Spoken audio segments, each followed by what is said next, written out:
En la casa de mi exmarido vi la espalda de mi hija completamente cubierta de tinta roja. Su novia se reía. Son solo unos tatuajes. La miré y le dije, me alegra tanto que hayas hecho esto. Recogía a Katia cada 2 domingos a las 6 de la tarde en casa de Javier. Pero la semana pasada cuando toqué, Katia no corrió a la puerta como siempre. La encontré en la sala usando una sudadera enorme de Javier, dándome la espalda. Carmen, la novia de Javier, estaba ahí parada sonriendo. Tuvimos un rato de niñas en mi estudio. Katia se apartó cuando traté de abrazarla. Algo andaba muy mal. Quítate la sudadera, mi amor, le dije. Negó con la cabeza. Las lágrimas empezaban. Carmen se rió. Enséñale tu sorpresa a tu mamá. Cuando Katia no se movió, Carmen misma le jaló la sudadera. Ahí estaba. 3 tatuajes con símbolos yakuza corriendo por la espalda de mi hija de 9 años. Tinta negra, verde y roja, todavía cubiertos con plástico. La piel estaba roja y enojada debajo. Carmen siempre ha intentado ser la madrastra cool. Tiene un estudio de tatuajes en el centro. Siempre le compra a Katia blusas cortas. Jeans de tiro bajo, enseñándole a maquillarse. Javier piensa que es inofensivo, pero esto cruzó todas las líneas. Dijo que quería ser ruda como en las películas, dijo Carmen. Significa que ahora es una guerrera. Me mostró su celular orgullosa. Era un video de Katia llorando, tratando de alejarse de la mesa de tatuajes mientras Javier sostenía sus hombros y Carmen trabajaba con la aguja. Deja de ser tan llorona. Estos símbolos significan que eres fuerte. La voz de Katia en el video, suplicando. No quiero ser fuerte. Quiero irme a casa. Me duele, por favor, Carmen. Pero Carmen se reía. El dolor solo te hace más fuerte. Deliberadamente presionó su aguja más fuerte. Sacó gritos más fuertes de Katia. Levanté a Katia en mis brazos inmediatamente. Sollozó en mi hombro. Javier apareció de repente desde la cocina, cerveza en mano. ¿Por qué eres tan dramática otra vez? ¿Le llamas dramática a que tu novia le tatúe símbolos yakuza a nuestra hija de 9 años? Le respondí, solo se encogió de hombros. Son solo unos símbolos japoneses. Ella ve ese anime de todos modos. No podía creer lo que estaba escuchando. ¿Sabes lo que significan estos símbolos? Son marcas de pandillas. Dejaste que le pusiera marcas de pandillas a nuestra niña. Javier puso los ojos en blanco. Estás siendo racista. Es solo arte asiático. Es modificación corporal de una menor. Es agresión. Me dirigí a la puerta. Carmen bloqueó mi camino. No puedes llevártela así nomás. Todavía es tiempo de custodia de Javier por otros 30 minutos. Órale, pues mírame. Javier agarró mi brazo. Estás exagerando como siempre. Por esto nos divorciamos. Me burlé de él. No, nos divorciamos porque eres un padre inútil que deja que su novia agreda a nuestra hija. Los empujé para pasar a mi carro, Katia aferrada a mí. Carmen me siguió gritando. Ella lo quería. Me lo rogó. La miré directo. No me importa.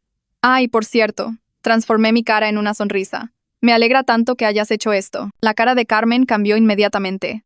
Espera, ¿qué? ¿Qué quieres decir con que te alegra que hice esto? Hace un segundo estabas enojada. Lo sé. Nos vemos luego. Me fui sin decir otra palabra, dejando a Javier y Carmen completamente en pánico. Sus mensajes inundaron antes de que llegara a casa. ¿Qué quieres decir con que estás feliz? ¿Por qué te alegra? Pero no respondí. Viendo su pánico, apagué mi teléfono y los dejé que se enloquecieran. Busqué en internet todas las mejores formas de sanar tatuajes, qué hacer para disminuir la visibilidad, y sostuve a Katia mientras lloraba. Mientras tanto, mi teléfono ahora estaba explotando con mi familia extendida. Todos rogándome que les dijera qué quise decir cuando dije que estaba contenta. ¿Cómo podría estarlo? Mi hija acababa de ser tatuada con símbolos yakuza. Decidí ignorar a todos y continuar planeando mis próximos pasos. A la mañana siguiente, Javier y Carmen aparecieron en nuestra casa sin avisar. Mandé a Katia arriba antes de responder. ¿Qué quieres decir con que estás contenta?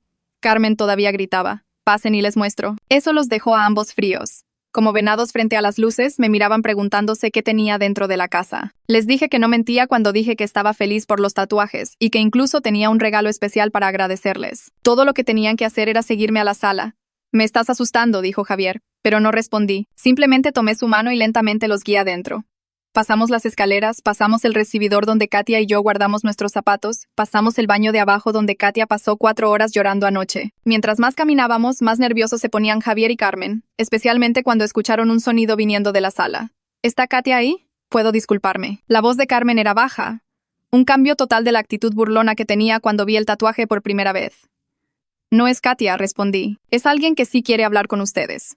Miré a Javier. La implicación de que su hija no quiere hablar con él de nuevo colgaba pesada en el aire. Continuamos caminando por la cocina, y fue solo cuando llegamos a las puertas dobles de la sala que juntaron 2 más 2.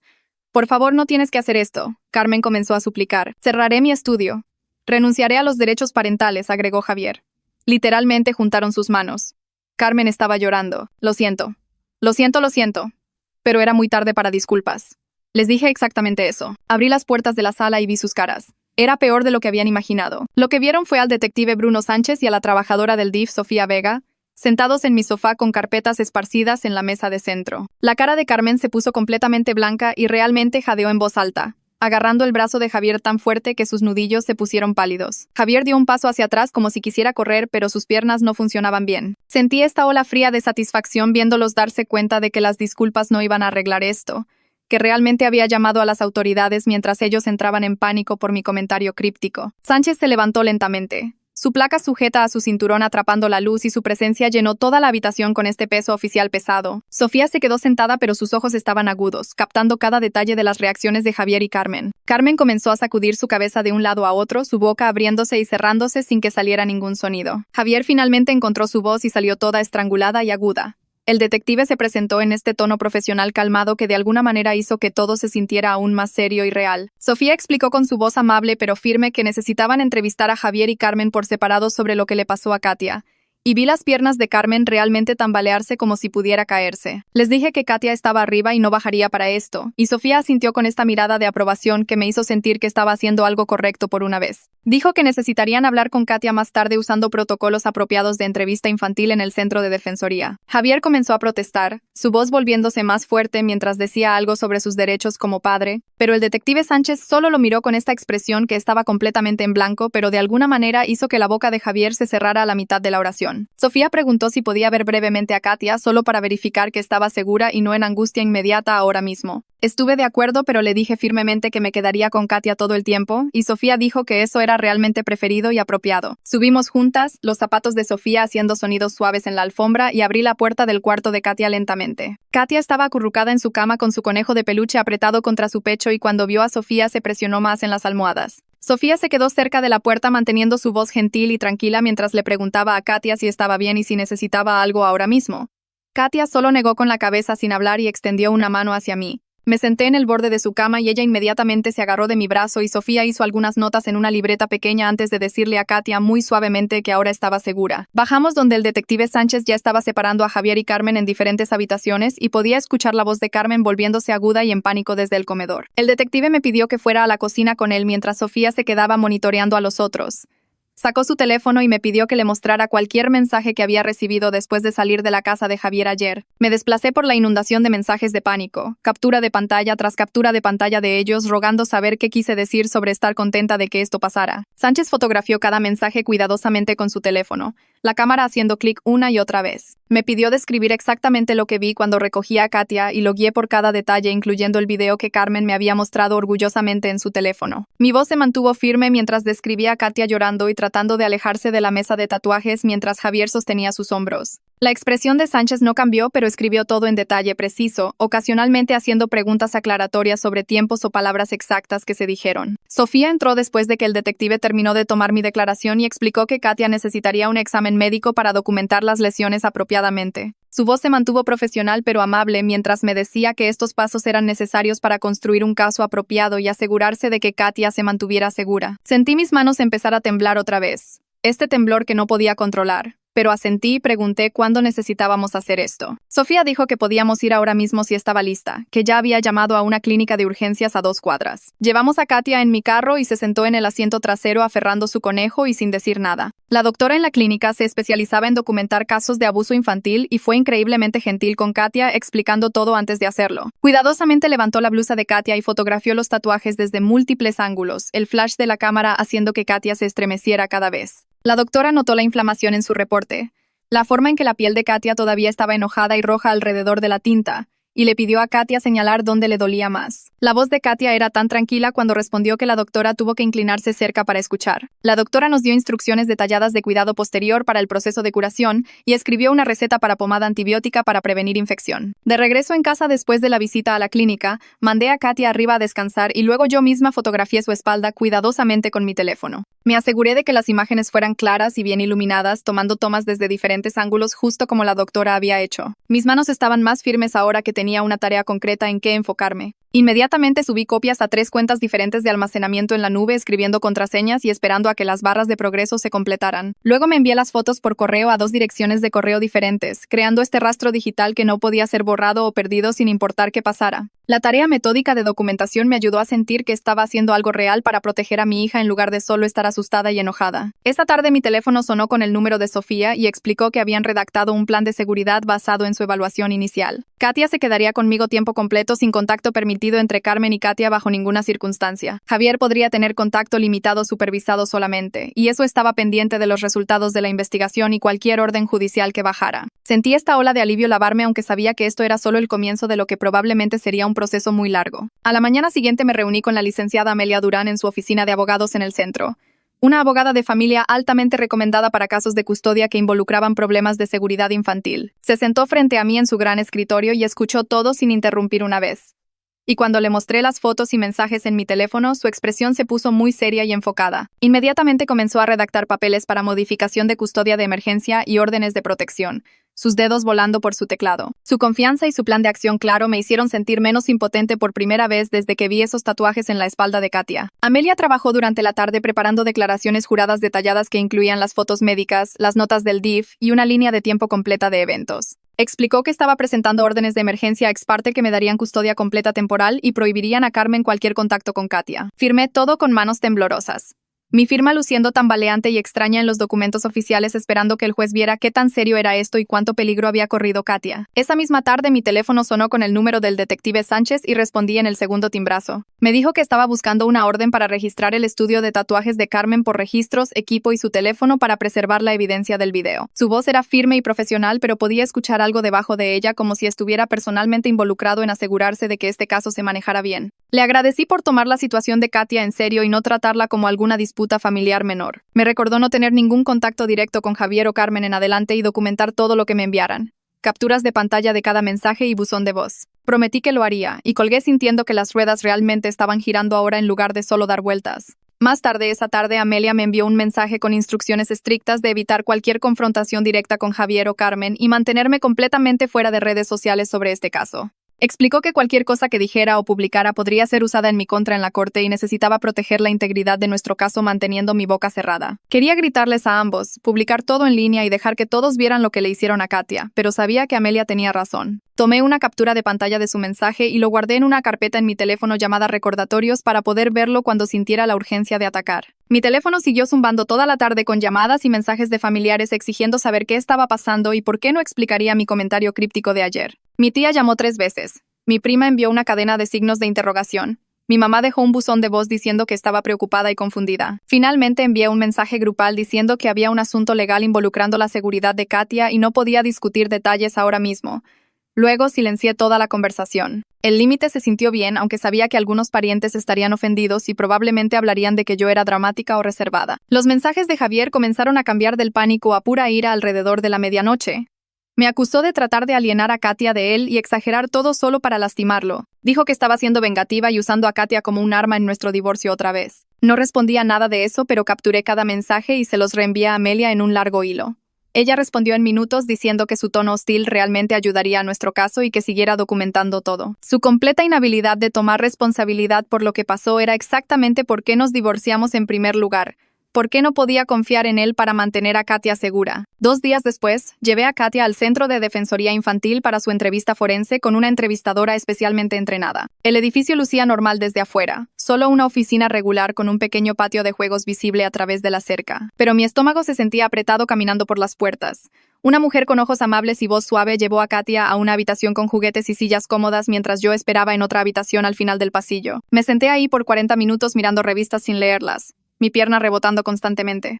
Cuando Sofía salió, su expresión era seria y se sentó junto a mí antes de hablar. Me dijo que Katia había revelado que Javier físicamente sostuvo sus hombros mientras Carmen la tatuaba, presionando tan fuerte que Katia no podía moverse incluso cuando lo intentó. El detalle me hizo sentir físicamente enferma, pero también validó que estaba haciendo lo correcto persiguiendo este caso. Esa tarde, el detective Sánchez llamó otra vez para decirme que Carmen estaba alegando que Javier dio consentimiento verbal para los tatuajes como padre de Katia, así que técnicamente tenía permiso parental. Javier ahora estaba diciendo que todo fue un malentendido y no se dio cuenta de que Carmen realmente seguiría adelante con tatuar a Katia. Sus historias no coincidían y ambos estaban tratando de minimizar sus roles.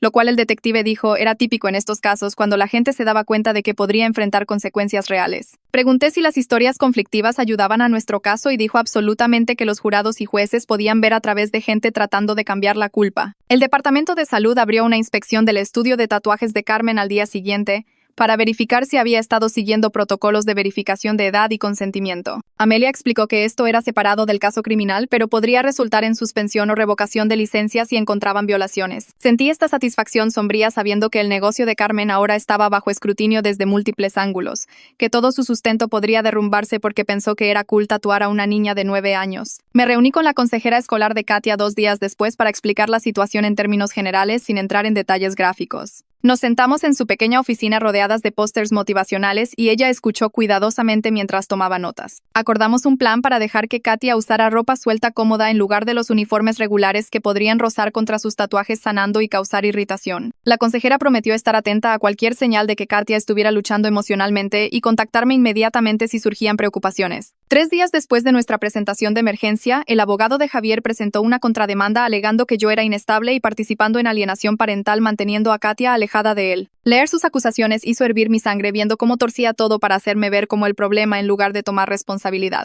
Amelia me recordó que esta era una táctica defensiva predecible que padres desesperados usaban cuando sabían que estaban equivocados.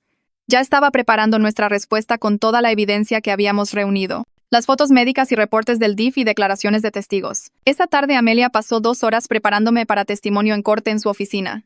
Me taladró sobre cómo apegarme a hechos sin dejar que la emoción se apoderara de mis respuestas. Me hizo practicar respondiendo a preguntas hostiles calmadamente. Me hizo repetir respuestas hasta que sonaran firmes en lugar de enojadas. Me recordó que el juez estaría viendo mi comportamiento tanto como escuchando mis palabras. Que necesitaba aparecer como la padre estable protectora. Me sentí más lista después de nuestra sesión, aunque mis manos todavía temblaban pensando en enfrentar a Javier en corte. El miércoles por la tarde llegó y me senté en la larga mesa de madera en la pequeña sala del juzgado junto a Amelia mientras Javier se sentaba al otro lado del pasillo con su abogado. La jueza, una mujer en sus 50 segundos con lentes de lectura, hojeó el archivo grueso de evidencia que habíamos presentado. Estudió las fotos médicas por mucho tiempo, su expresión volviéndose más seria con cada página. Amelia había organizado todo perfectamente con pestañas marcando cada sección. La jueza le preguntó al abogado de Javier si su cliente disputaba cualquiera de los hechos documentados y el abogado admitió que no. Me preguntó directamente si creía que Katia estaba en peligro durante el tiempo de custodia de Javier y respondí sí sin dudar. La jueza revisó el reporte de evaluación inicial de Sofía y el resumen de investigación del detective. Después de tal vez 20 minutos levantó la vista y dijo que estaba otorgando custodia primaria temporal a mí con Javier, permitido solo visitas supervisadas en una instalación aprobada. Carmen estaba completamente prohibida de cualquier contacto con Katia. Punto. Mis manos apretaron el borde de la mesa mientras ella firmaba la orden ahí mismo. Amelia apretó mi brazo gentilmente y tuve que parpadear fuerte para evitar llorar frente a todos. Saliendo del juzgado, sentí que finalmente podía respirar apropiadamente por primera vez en semanas. Esa tarde estaba haciendo la cena cuando sonó el timbre y luego Javier comenzó a golpear la puerta. Su voz era fuerte y enojada gritando que necesitaba hablar conmigo ahora mismo sobre la orden de la corte. Podía verlo por la ventana y los vecinos estaban empezando a asomarse desde sus porches. Me quedé adentro con la puerta cerrada y llamé al número del detective Sánchez de mis contactos. Respondió en el segundo timbrazo y le expliqué lo que estaba pasando. Dijo que enviaría un oficial de patrulla ahora mismo y que me quedara adentro y siguiera documentando. El oficial llegó en 10 minutos y vi por la ventana mientras hablaba con Javier en el porche. La mano del oficial se quedó cerca de su cinturón y su postura era firme. Señaló calle abajo y Javier finalmente se fue, pero no sin antes gritar algo que no pude escuchar. El oficial vino a mi puerta y lo dejé entrar para tomar mi declaración. Escribió todo en su libreta y me dijo que esto iría en el archivo del caso como una violación del espíritu de la orden de protección. Más tarde esa noche estaba desplazándome por mi teléfono cuando vi que Carmen había publicado en redes sociales. Su publicación hablaba de ser blanco de una casa de brujas y cómo la gente se apresuraba a juzgar sin conocer la historia completa. Usó frases como mi verdad y ataques injustos sin nombrar a nadie específicamente. Mi dedo flotó sobre el botón de responder y quería capturar el video de Katia llorando y publicarlo para que todos lo vieran, pero recordé la advertencia de Amelia sobre mantenerse fuera de redes sociales y no participar. Cerré la aplicación y puse mi teléfono boca abajo en el mostrador.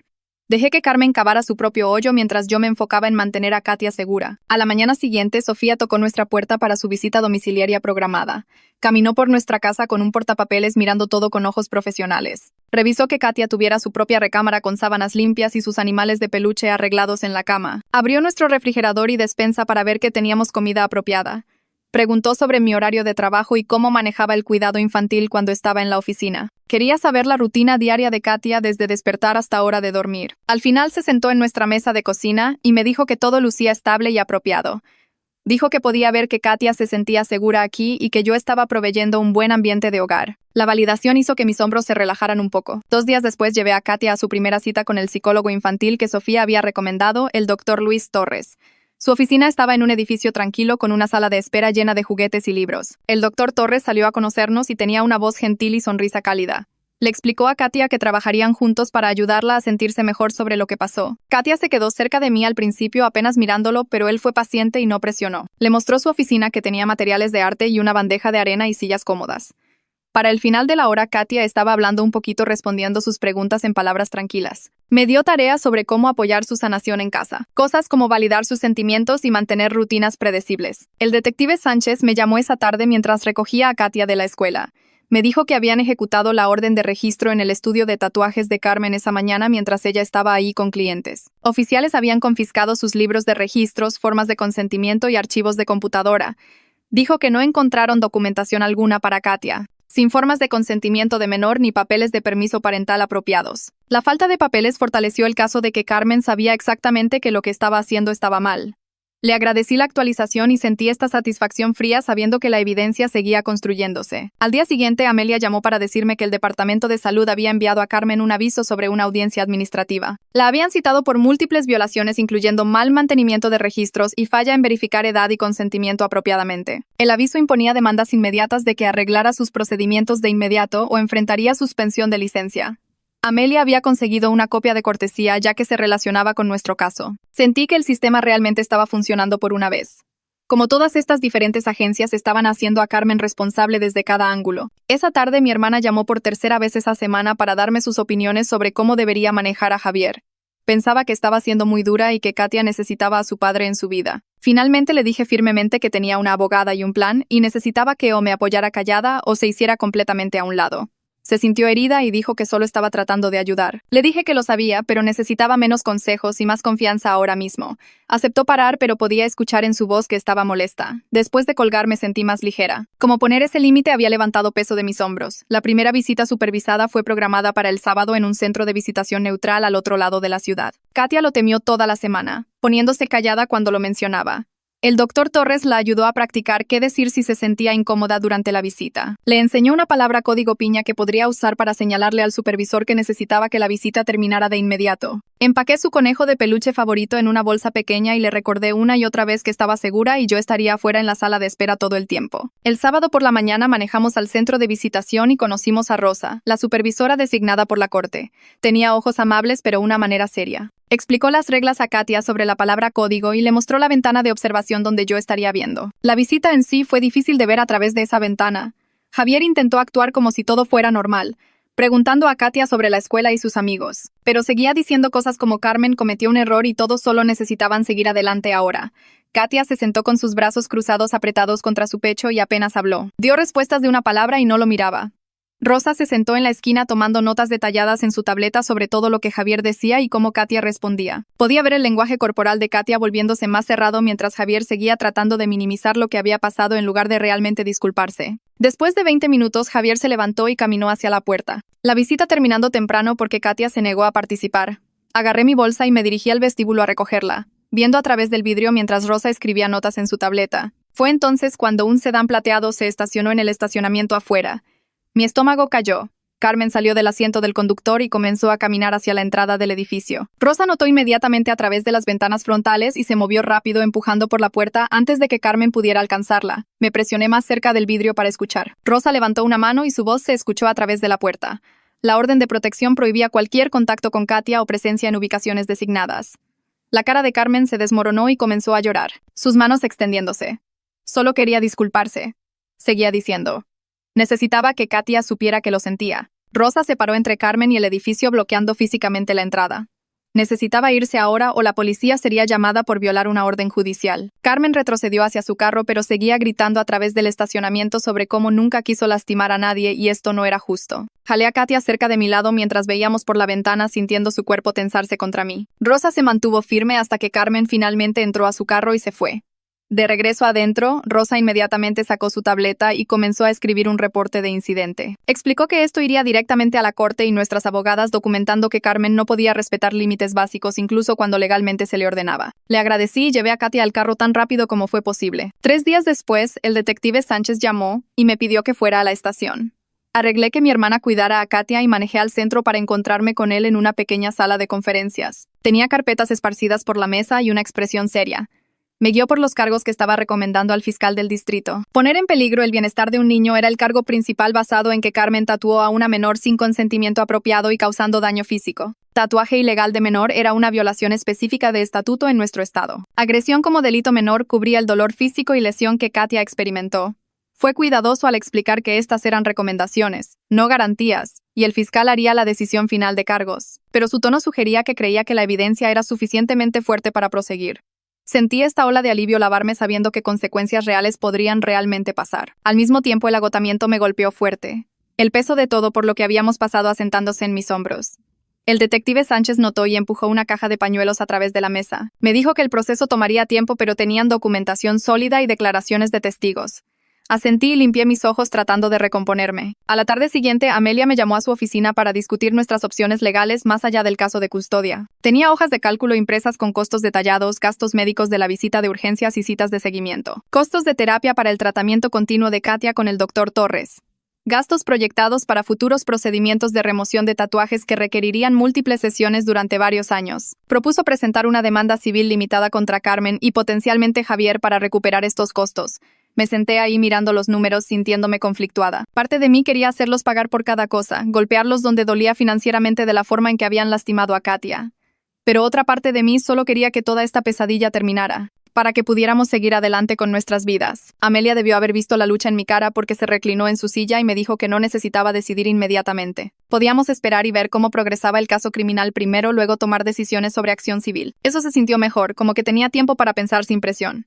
Le agradecí y reuní las hojas de cálculo para revisar en casa. Esa misma semana Katia se despertó gritando 2 veces por pesadillas. La primera vez fue el martes en la noche alrededor de las 2 de la mañana. La escuché llorar y corrí a su cuarto encontrándola sentada en la cama con lágrimas corriendo por su cara. Había estado soñando sobre el estudio de tatuajes, sobre ser sostenida y no poder escapar. Me metí a la cama junto a ella y la sostuve mientras lloraba, mi corazón rompiéndose. La segunda pesadilla vino el jueves en la noche. Contenido similar, pero se despertó temblando en lugar de llorando. Después de esa segunda noche, saqué las notas que el Dr. Torres me había dado sobre rutinas de hora de dormir para procesamiento de trauma. Instalé una pequeña bocina en su cuarto y encontré una lista de reproducción de música instrumental calmante. Ordené una cobija con peso en línea con envío nocturno. Cuando llegó el viernes, ayudé a Katia a hacer su cama con la cobija nueva y probamos la música juntas. Esa noche me senté con ella hasta que se durmió frotando su espalda cuidadosamente alrededor de los tatuajes mientras la música suave sonaba. Eventualmente se asentó en respiración constante, su cuerpo relajándose bajo la cobija con peso. Me quedé ahí otros 20 minutos solo para estar segura antes de escabullirme. El agotamiento me estaba alcanzando fuerte. Ojeras bajo mis ojos y cansancio constante. Pero verla finalmente dormir pacíficamente lo hizo valer la pena. El lunes por la tarde, la consejera escolar llamó a mi celular mientras estaba en el trabajo. Una compañera de clase había hecho un comentario sobre los tatuajes de Katia durante clase de gimnasia después de verlos cuando Katia se estaba cambiando. La otra niña había dicho algo sobre que eran cool y preguntando dónde Katia los había conseguido. Katia inmediatamente estalló en lágrimas y la maestra de gimnasia la llevó a la oficina de la consejera. La consejera me dijo que lo había abordado de inmediato con la otra niña y la maestra explicando que comentarios sobre los cuerpos de otros estudiantes no eran apropiados. Había mantenido todo discreto para evitar llamar más atención a la situación. Katia se había calmado después de hablar con la consejera por un rato y regresó a clase. Le agradecí por manejarlo tan rápido y profesionalmente. Después de colgar, me senté en mi carro en el estacionamiento del trabajo sintiéndome enojada otra vez. Katia no debería tener que lidiar con preguntas y comentarios sobre algo que fue forzado en ella. No debería tener recordatorios visibles de trauma en su cuerpo que otros niños pudieran ver y preguntar sobre. Apreté el volante fuerte y tomé respiraciones profundas hasta que la ira pasó suficiente para poder regresar adentro. 2 días después llegó un sobre grueso en el correo del Departamento de Salud. Lo abrí en la mesa de la cocina y saqué el reporte oficial de inspección para el estudio de tatuajes de Carmen. La habían citado por múltiples violaciones. Problemas de sanidad, incluyendo procedimientos inadecuados de esterilización para equipo. Problemas de mantenimiento de registros con archivos de clientes faltantes o incompletos. Falla en mantener documentación apropiada de consentimiento, especialmente para verificar edades de clientes y autorización parental. Las violaciones no eran suficientemente severas para cerrarla inmediatamente, pero impusieron requisitos de acción correctiva. Carmen tenía 30 días para implementar nuevos procedimientos y sistemas de documentación. Inspecciones de seguimiento serían programadas para verificar cumplimiento. Si fallaba en corregir los problemas, su licencia podría ser suspendida. Leí el reporte completo 2 veces, sintiendo esta creciente confianza en el proceso institucional. Múltiples agencias estaban haciendo a Carmen responsable desde diferentes ángulos: la investigación criminal, la corte de custodia, y ahora la Junta de Licencias Profesionales. Se sentía como que el sistema realmente estaba funcionando por una vez en lugar de fallarnos. Esa tarde una notificación apareció en la aplicación de coparentalidad. Javier había enviado un mensaje privado. Lo abrí cuidadosamente, sabiendo que Amelia podía ver todo enviado a través de la aplicación. El mensaje era largo y divagante. Decía que había estado pensando mucho sobre todo lo que pasó. Estaba dispuesto a dejar a Carmen si significaba conseguir más tiempo con Katia. Entendía ahora que Carmen había cruzado líneas serias y debió haber protegido a Katia mejor. Si yo aceptaba arreglos de custodia más flexibles, terminaría su relación con Carmen inmediatamente. Capturé el mensaje y lo reenvié directo a Amelia antes de responder. Me llamó en 10 minutos.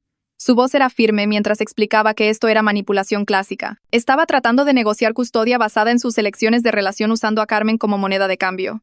Absolutamente no debería participar con ese tipo de manipulación. Decisiones de custodia serían hechas por la corte basadas en el mejor interés de Katia, no basadas en si Javier estaba saliendo con alguien. Tomé un respiro y escribí una respuesta corta a través de la aplicación. Los arreglos de custodia serán determinados por la corte basados en lo que es mejor para Katia. Nada más, nada menos. Presioné enviar y cerré la aplicación, sintiéndome orgullosa de mí misma por no morder el anzuelo. La siguiente semana el detective Sánchez condujo una entrevista formal grabada con Javier en la estación. Me llamó después para darme una actualización. Javier finalmente había admitido sostener los hombros de Katia durante el proceso de tatuaje. Había tratado de enmarcarlo como ayudando a Katia a quedarse quieta por su seguridad, alegando que no se dio cuenta cuánto realmente le estaba doliendo. Pero la admisión fue grabada y sería usada en el caso criminal. El tono del detective sugería que este era un desarrollo significativo. Colgué sintiendo esta mezcla extraña de vindicación y tristeza. Vindicación porque ahora había prueba oficial grabada de lo que Javier hizo. Tristeza porque el propio padre de Katia había participado en lastimarla. Había físicamente sostenido abajo mientras ella lloraba y rogaba que parara. Me senté en el sofá por mucho tiempo después de esa llamada, procesando la realidad de qué tipo de padre haría eso a su hija. Amelia pasó la siguiente semana enterrada en papeles. Me llamó para una reunión el viernes por la tarde y entré a su oficina para encontrar una carpeta gruesa en su escritorio. Había compilado todos nuestros materiales de descubrimiento en un paquete organizado. Registros médicos de la visita de urgencias con fotos de las lesiones de Katia. Reportes del DIF de la investigación de Sofía y visitas domiciliarias. Hallazgos de inspección de salud del estudio de tatuajes. Reportes de visita supervisada de Rosa documentando el comportamiento inapropiado de Javier y la incomodidad de Katia. Documentación policial incluyendo las notas de investigación del detective Sánchez y el reporte de incidente de la violación de orden de protección de Carmen. Amelia me guió por cada sección explicando cómo cada pieza apoyaba nuestro caso para custodia modificada. Los registros médicos establecían daño físico. Los reportes del DIF mostraban el estado emocional de Katia y nuestro ambiente de hogar estable. La inspección de salud probó que el estudio de Carmen tenía problemas continuos de cumplimiento. Los reportes de visita demostraron que Javier no podía proveer apoyo apropiado. La documentación policial mostró el mal juicio y violaciones de límites de Javier y Carmen. Me senté ahí mirando este archivo grueso impresionada por cuánta evidencia habíamos reunido en solo unas semanas. Se sentía sólido y completo. Como que teníamos un caso real construido en hechos en lugar de solo emociones. El siguiente martes Sofía vino a nuestra casa para otra visita domiciliaria. Tenía un plan de servicio formal impreso para Javier. Se sentó en nuestra mesa de cocina y me guió por los requisitos. Javier necesitaría completar clases de crianza enfocadas en desarrollo infantil y límites apropiados. Las clases duraban 12 semanas y cubrían temas como expectativas apropiadas para la edad y reconocer manipulación. También se le requeriría participar en consejería familiar si quería eventualmente progresar a visitas no supervisadas. El plan incluía provisiones estrictas de que Carmen no podría tener contacto con Katia bajo ninguna circunstancia, ni siquiera contacto indirecto a través de Javier. Si Javier violaba esa provisión, sus visitas serían suspendidas inmediatamente. Sofía explicó que el abogado de Javier ya había revisado el plan y Javier había aceptado todos los términos. Estaba programado para comenzar las clases de crianza el siguiente lunes. Sentí este pequeño sentido de esperanza escuchando que había aceptado sin pelear. Tal vez era un paso pequeño hacia responsabilidad real, hacia él reconociendo que había fallado a Katia y necesitaba hacerlo mejor. Sofía recogió sus papeles y me dijo que revisaría en un mes para ver cómo iba el cumplimiento de Javier. La caminé a la puerta sintiendo que tal vez, finalmente, estábamos construyendo algo que realmente protegería a Katia a largo plazo. Esa noche me senté en mi cama con mi teléfono en mis manos mirando las aplicaciones de redes sociales en mi pantalla. Mis dedos flotaban sobre los iconos. Quería publicar todo. Las fotos de la espalda de Katia. Capturas de los mensajes de pánico de Carmen. La evidencia del video. Quería que todos vieran lo que hicieron. Quería que sus amigos y familia supieran la verdad. Abrí la aplicación y comencé a escribir una publicación, mis pulgares moviéndose rápido por el teclado, pero antes de presionar compartir me detuve. Llamé al doctor Torres en su lugar. Respondió en el segundo timbrazo y le dije lo que estaba a punto de hacer. Escuchó callado mientras explicaba cuán mal quería exponerlos. Cuánto quería que todos vieran sus caras y supieran qué tipo de personas eran. Me preguntó qué pensaba que pasaría después de publicarlo. Dije que todos sabrían la verdad. Me preguntó si eso ayudaría a Katia o le haría daño. Dejé de hablar. Explicó que publicar todo podría sentirse bien por unos minutos. Podría satisfacer mi ira temporalmente. Pero Katia tendría que vivir con esas imágenes en línea para siempre. Sus compañeros de clase podrían verlas. Futuros empleadores podrían encontrarlas. Los abogados defensores usarían mi publicación para pintarme como inestable y vengativa. Dañaría nuestro caso legal por satisfacción temporal. Me senté ahí sosteniendo el teléfono, sintiendo mi ira drenar en algo más pesado. Tenía razón, cerré las aplicaciones de redes sociales sin publicar nada. Borré el borrador que había escrito. Luego abrí mi calendario y miré la próxima cita de terapia de Katia, enfocándome en eso en lugar de mi necesidad de venganza pública. 2 días después, Amelia llamó con noticias sobre la audiencia administrativa para la licencia de tatuaje de Carmen. La Junta había revisado toda la evidencia de la inspección de salud y la investigación criminal. Votaron para imponer una suspensión interina pendiente del resultado del caso criminal. Carmen no podía operar su estudio ni realizar ningún trabajo de tatuaje hasta que la Junta tomara una decisión final. La voz de Amelia llevaba satisfacción cuando me dijo que esto era gran cosa, que la Junta estaba tomando la violación en serio. Pregunté qué significaba para el negocio de Carmen y Amelia explicó que sin poder trabajar, Carmen perdería ingresos y clientes. El estudio podría no sobrevivir incluso si eventualmente recuperaba su licencia.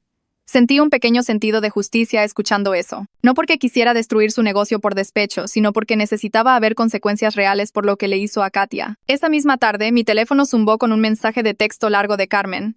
Miré la pantalla y vi párrafo tras párrafo de disculpas y explicaciones. Estaba llorando cuando lo escribió. Podía decir por los errores de escritura y las oraciones divagantes. Rogaba por una oportunidad de explicarse. Decía que nunca quiso lastimar a Katia. Alegaba que pensó que estaba ayudando a Katia a sentirse fuerte y confiada. Escribió sobre su propio trauma de infancia y cómo los tatuajes la habían ayudado a sanar. Dijo que entendía ahora que estaba equivocada y solo quería hacer las cosas bien. Leí todo el mensaje sin responder.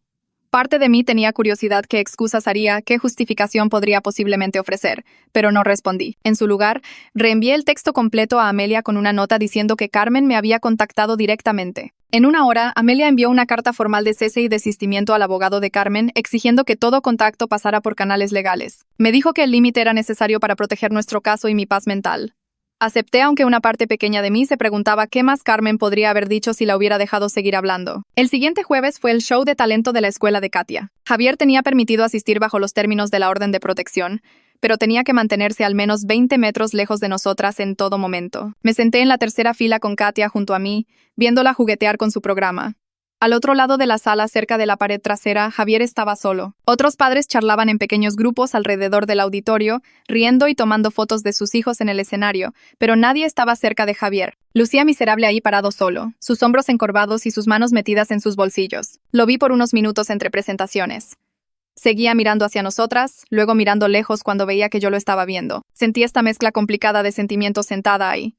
Parte de mí sentía empatía viéndolo aislado y enfrentando consecuencias.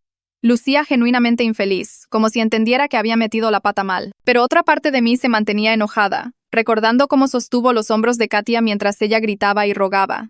Facilitó su trauma. Escogió a Carmen sobre proteger a su propia hija. La empatía y la ira existían juntas en mi pecho, ninguna cancelando a la otra. 3 días después del show de talento, Amelia llamó con noticias más grandes. El fiscal del distrito había presentado cargos criminales contra Carmen por poner en peligro el bienestar de un niño y tatuaje ilegal de menor. También presentaron un cargo de delito menor contra Javier por su rol en restringir a Katia durante el tatuaje. La voz de Amelia era firme y profesional mientras me guiaba por lo que cada cargo significaba. Sentí alivio al lavarme escuchando que el Estado estaba tomando esto suficientemente en serio para presionar cargos. Pero justo detrás del alivio vino ansiedad. Le pregunté a Amelia si esto significaba que Katia tendría que testificar en juicio. El pensamiento de ponerla a través de eso hizo que me doliera el estómago. Amelia dijo que ya había hablado con la oficina del fiscal sobre minimizar el involucramiento directo de Katia tanto como fuera posible. Tenían la evidencia del video y los registros médicos y la entrevista forense. Harían todo lo posible para ahorrarle a Katia tener que subir al estrado de testigos. Le agradecí y colgué, sintiéndome más ligera y más pesada al mismo tiempo. 1 semana después, Amelia llamó otra vez. El abogado de Carmen se había acercado a ella sobre un posible acuerdo de culpabilidad. Carmen aceptaría libertad condicional, consejería obligatoria y una orden de no contacto con menores a cambio de evitar tiempo en prisión. El fiscal estaba considerando la oferta porque ahorraría a Katia de tener que testificar en juicio, pero querían mi opinión antes de tomar una decisión. Amelia me preguntó qué pensaba. Me senté ahí en mi sofá luchando con la pregunta. Parte de mí quería castigo más duro. Quería que Carmen fuera a prisión por lo que hizo. Quería que enfrentara el peso completo del sistema legal. Pero otra parte de mí solo quería que todo este proceso terminara por el bien de Katia. Cada fecha de corte y procedimiento legal significaba más estrés y más recordatorios de lo que pasó. Si un acuerdo de culpabilidad podía terminar las cosas más rápido y mantener a Katia fuera del estrado de testigos, tal vez valía la pena aceptar incluso si significaba que Carmen se salía más fácil de lo que merecía. Le dije a Amelia que necesitaba tiempo para pensarlo. Dijo que estaba bien y hablaríamos más después de que hubiera tenido oportunidad de procesar. 2 semanas después de eso, teníamos una sesión de mediación de custodia programada. Manejé al juzgado y encontré a Amelia en el pasillo afuera de la sala de mediación. Javier llegó con su abogado unos minutos después. Todos nos sentamos alrededor de una mesa de conferencia con un mediador neutral que explicó el proceso. El mediador trabajó a través de un marco para el camino de Javier de regreso a visitación más normal. El plan incluía puntos de referencia específicos que tenía que cumplir, completar sus clases de crianza, mostrar comportamiento apropiado consistente durante visitas supervisadas, participar en terapia familiar. El mediador delineó una línea de tiempo donde Javier podría gradualmente ganar de regreso más tiempo con Katia si cumplía cada requisito. Escuché todo el plan y acepté el marco, pero insistí que la orden de no contacto de Carmen con Katia tenía que ser permanente, sin excepciones, sin alivio gradual de restricciones. Carmen nunca sería permitida cerca de Katia otra vez. El abogado de Javier trató de argumentar, pero no cedí. El mediador notó mi posición y seguimos con otros detalles. El siguiente lunes regresamos a corte para una audiencia sobre extender las órdenes temporales de custodia. El juez revisó todos los reportes de progreso y documentos de cumplimiento. Extendió nuestras órdenes temporales por otros 60 días. Mantuve custodia primaria. Carmen permaneció prohibida de cualquier contacto con Katia. El juez también estableció puntos de referencia de cumplimiento específicos que Javier tenía que cumplir antes de que las visitas pudieran volverse no supervisadas. Necesitaba terminar sus clases de crianza. Necesitaba reportes positivos del supervisor de visita supervisada. Necesitaba participar en sesiones de terapia familiar. Saliendo del juzgado esa tarde sentí que finalmente estábamos construyendo tierra firme bajo nuestros pies. El marco legal era sólido. Los límites eran claros. Katia tenía protección. Ese miércoles me senté en la sala de espera en la oficina del Dr. Torres durante la sesión de terapia de Katia. Había una ventana de observación donde podía ver sin ser vista. Katia se sentó en el piso con el Dr. Torres, jugando con algunos juguetes mientras hablaban. Vi mientras el Dr. Torres explicaba autonomía corporal a ella en palabras que podía entender. Le dijo que su cuerpo le pertenecía a ella. Nadie más tenía el derecho de hacerle cosas a su cuerpo sin su permiso. Le enseñó palabras para usar cuando algo no se sentía bien. La hizo practicar decir no y alto con voz firme. Vi a Katia sentarse más derecha mientras practicaba. Su voz se puso más fuerte cada vez que decía las palabras. El Dr. Torres la elogió por ser fuerte y clara. Para el final de la sesión, Katia estaba sonriendo un poco, luciendo orgullosa de sí misma. Me senté ahí en la sala de espera sintiéndome orgullosa también. Estaba aprendiendo a protegerse. Estaba encontrando su voz otra vez. La siguiente semana, Amelia llamó con noticias finales sobre el acuerdo de culpabilidad. Carmen lo había aceptado.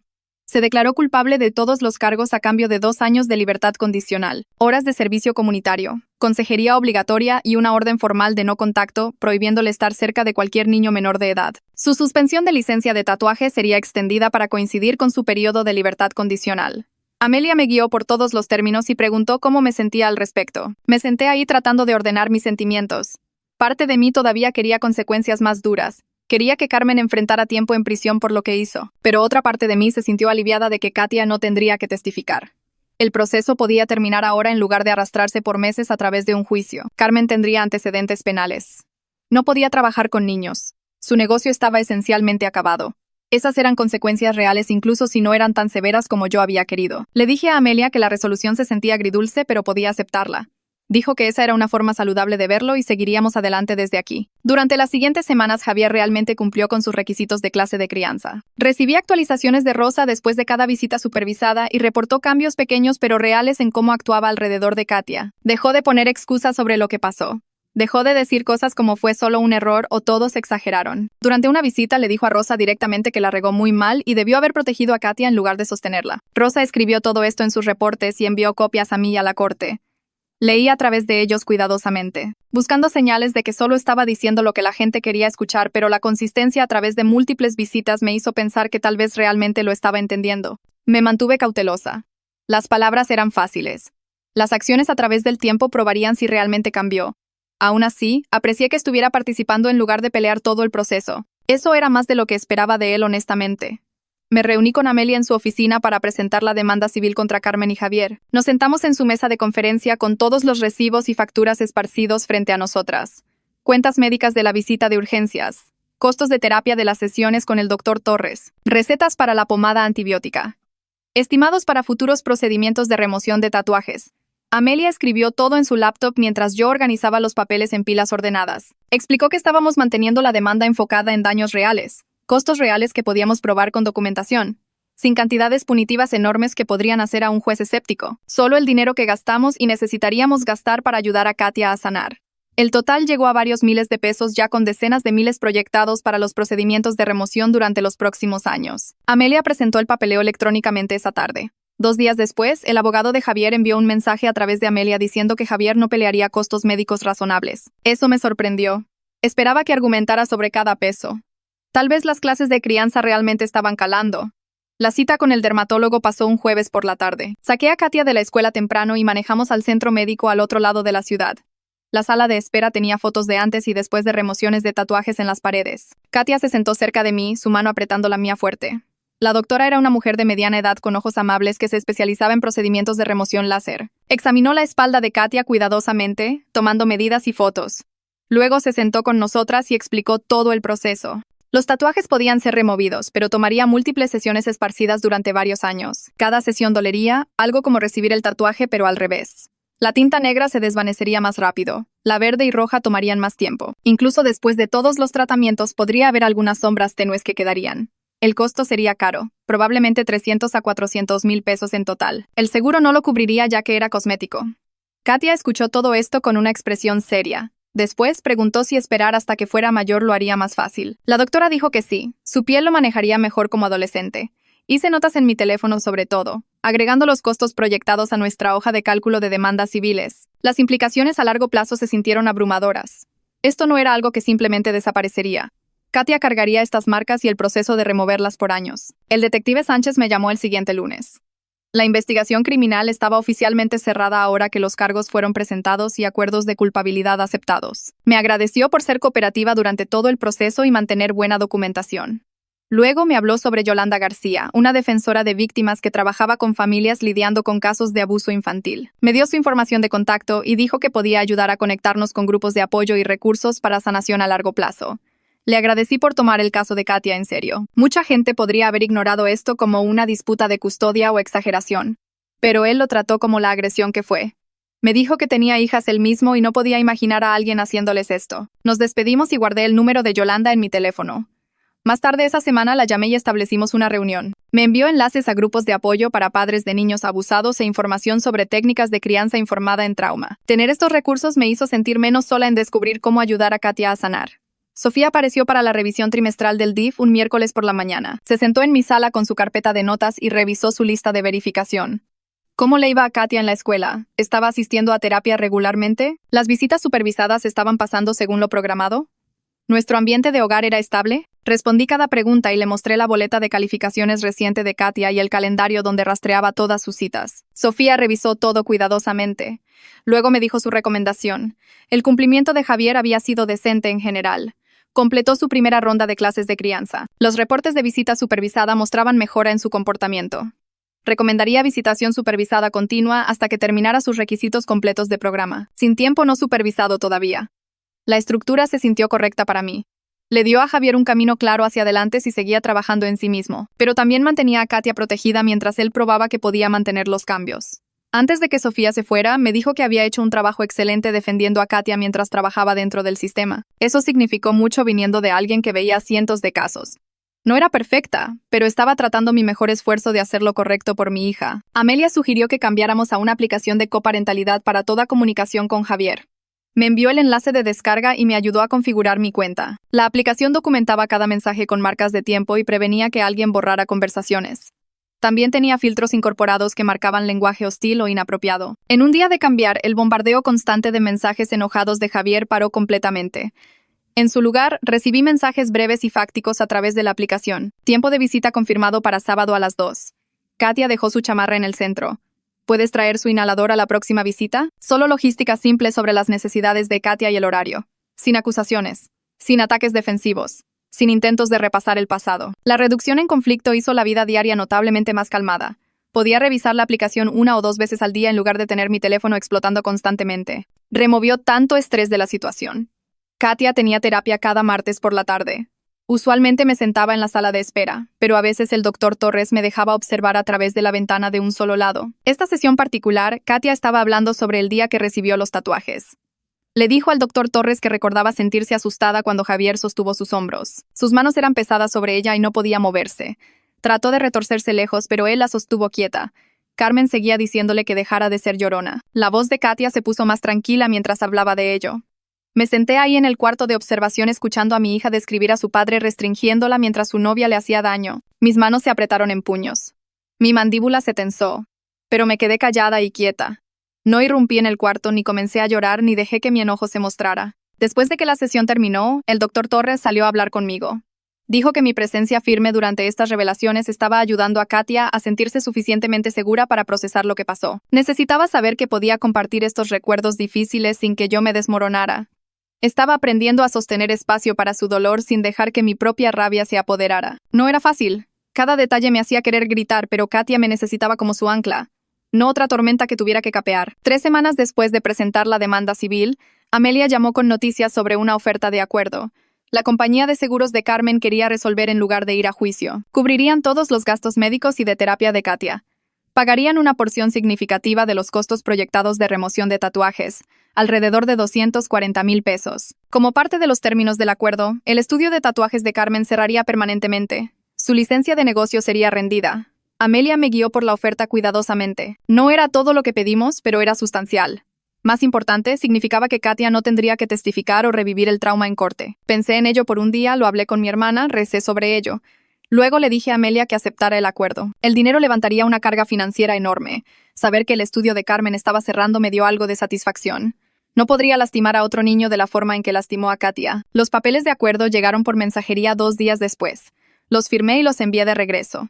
El cheque llegó una semana después de eso. Lo deposité inmediatamente en una cuenta dedicada para los gastos médicos de Katia. Ninguna cantidad de dinero podía arreglar lo que Katia pasó, pero al menos ahora teníamos recursos para ayudarla a sanar. La audiencia final de custodia pasó en una mañana fría de noviembre. Me puse mi mejor atuendo profesional y encontré a Amelia afuera del juzgado. Pasamos por seguridad y tomamos el elevador al juzgado familiar. La sala era más pequeña de lo que esperaba. Solo el estrado del juez, unas mesas y algunas sillas para observadores. Javier se sentó con su abogado de un lado. Yo me senté con Amelia del otro. La jueza revisó toda la evidencia que habíamos presentado durante los últimos meses. Registros médicos, reportes del DIF, evaluaciones de visita supervisada, certificados de clase de crianza, notas de progreso de terapia, hizo unas preguntas aclaratorias. Luego emitió su fallo. Fui designada padre custodio primario. Javier tendría visitas supervisadas por los próximos 6 meses. Después de eso, podría peticionar por tiempo no supervisado si completaba todos sus requisitos y mantenía comportamiento apropiado. El supervisor necesitaría presentar reportes positivos. Necesitaría continuar terapia. La orden de no contacto de Carmen con Katia fue hecha permanente. Nunca podría estar cerca de Katia otra vez. La jueza firmó la orden y entregó copias a ambos abogados. Salí de ese juzgado sintiendo que finalmente teníamos protección legal sólida en su lugar. El arreglo de custodia era claro. Los límites eran ejecutados. Katia tenía la estructura y seguridad que necesitaba. El doctor Torres me llamó esa tarde después de la sesión de Katia. Quería darme una actualización sobre su progreso. Su sueño había mejorado significativamente durante el último mes. Las pesadillas eran menos frecuentes, tal vez una vez por semana en lugar de cada noche. Estaba usando las estrategias de afrontamiento que él le enseñó cuando surgían gatillos. Respiración profunda, técnicas de anclaje, hablar sobre sus sentimientos en lugar de guardarlos. Todavía tenía días difíciles donde todo se sentía abrumador, pero esos días estaban volviéndose menos comunes. Katia estaba comenzando a hablar sobre el futuro sin miedo constante. Mencionó querer probar para la obra escolar el próximo semestre. Preguntó sobre opciones de campamento de verano. Hizo planes con amigas para pijamadas. Estas eran señales de que estaba reconstruyendo su sentido de seguridad y normalidad. El doctor Torres enfatizó que el progreso era real y ganado a través de trabajo duro. No era mágico o completo. Katia probablemente siempre cargaría algunos efectos del trauma. Pero estaba genuinamente mejor, estaba sanando. Escuchar eso hizo que todo por lo que habíamos pasado se sintiera que valió la pena. Construí una rutina que realmente funcionaba. Los martes y jueves por la tarde se volvieron tiempo de terapia de Katia con el doctor Torres y yo comencé a ver a alguien también los lunes por la mañana antes del trabajo. Mi jefa me dejó ajustar mi horario para poder hacer las citas sin estrés. Dejé de responder las llamadas de mi hermana cuando quería chismear sobre Javier. Solo envié un mensaje diciendo que necesitaba espacio. Mi amiga María venía cada domingo por café y nunca una vez preguntó sobre el asunto legal a menos que yo lo sacara primero. La vida se sentía manejable de una forma que no había sido desde que todo esto comenzó.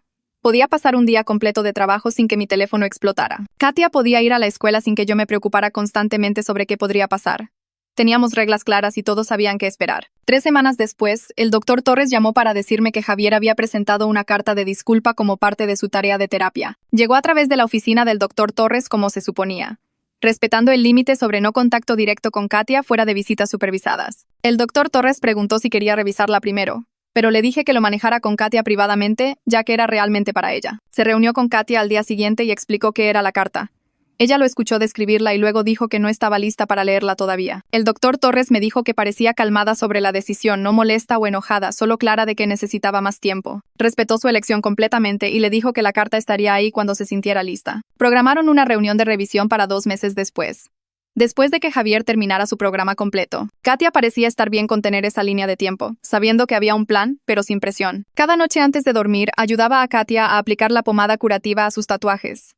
El rojo enojado se había desvanecido a rosa, y la tinta negra no era tan marcada como solía ser. Todavía estaban ahí, todavía recordatorios visibles de lo que pasó, pero lentamente estaban mejorando. Nuestra casa se sentía calmada ahora con rutinas en las que Katia podía contar. Cena a las 6, tarea después, hora de baño a las 8. Luego la arropaba con su conejo de peluche.